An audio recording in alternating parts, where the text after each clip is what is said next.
ញ៉ាតៃមុនថ្ងៃៀបលិចប្រឡក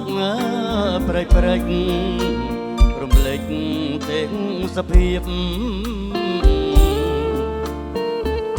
ចាន់ចង់បដូរវេលថ្ងៃសែនទុលទៀបចង់កោះស្រងព្រៀបដោយសួនបផាកោះសែនមនោរម្យដែលខ្ញុំអាឡ័យកោះអុកញ៉ាតីវិស័យស្នេហាកោះអើយឯកោអ្នកស្រស់ម្លែកណាតើមកចាំចំការស្រស់យ៉ាងណាទៅអូអ្នកទេសចរជីងទុកក៏ឆ្លងមិននឹកស្មានផងថាបងជួបបើក៏អុកញ៉ាទៅមុនថ្ងៃលិចទៅមិនសល់ទុកនៅអនុសាវរីយ៍មកដល់ភ្នំពេញទុនទិញនឹកកោះបងនឹកសំផងសម្រងឈវីជួបគ្នាដំបងបែងដងទាំងពីរមិនបានដល់ទីបំផុតនៃស្នេហ៍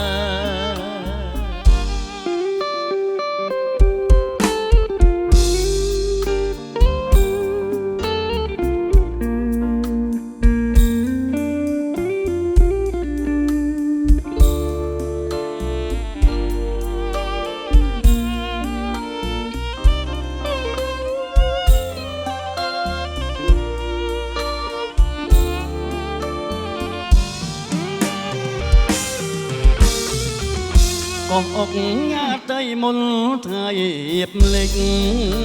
ប្រឡកព្រេចព្រេចរំលេចទាំងសភាពចាន់ចង់បដូរវេលថ្ងៃសែនទុលទៀបចង់កោះស្រព្រៀបដោយសួនបផាកោះសែនមនោរម្យដែលខ្ញុំអាឡ័យក៏អុកញ៉ាតីវិស័យស្នេហាកោះអើយឯកោអ្នកស្រស់ម្លែកណាតើមកចាស់ចំការក៏យ៉ាងណាទៅបងអ្នកទេសចរជីងទុកដ៏ឆ្លងមិននឹកស្មានផងថាបងជួបបើក៏អុកញ៉ាតីមុនថ្ងៃលិចទៅបនសល់ទុកនៅអនុសាវរីយ៍មកដល់ភ្នំពេញទុនទិញនឹកកោះបងនឹកសំផងសម្រងឈវីជួបគ្នាដំបងបេះដូងទាំងពីរមិនបានដល់ទីបំផុតនៃស្នេហ៍